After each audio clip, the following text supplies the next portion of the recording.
আমি জানো তো খুব স্পষ্ট একটা মানুষ, যা মনে হয় মুখের ওপর বলি, কারণ চুপ থাকলে নিজের সাথে বেইমানি করা হবে।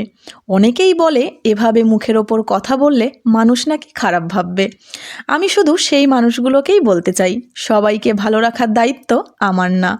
আর মানুষ কি ভাবলো বা বলল তাতে আমার বিন্দু মাত্র যায় আসে না।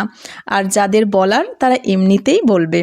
আমি ভুল করি, সেটা আমি মানি, কিন্তু ভান করি না। সবাই আমাকে পছন্দ করে না, শুরুতে কষ্ট পেতাম।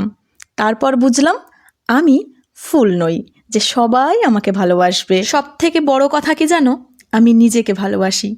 কারণ অনেক সময় কেউ পাশে থাকে না, তখন নিজের পাশে শুধুমাত্র নিজেকেই দরকার হয়। আমি শিখেছি নিজেকে ছোট করে কাউকে বড় করা যায় না। নিজেকে ভালো না বাসলে অন্যকে ভালোবাসাও যায় না।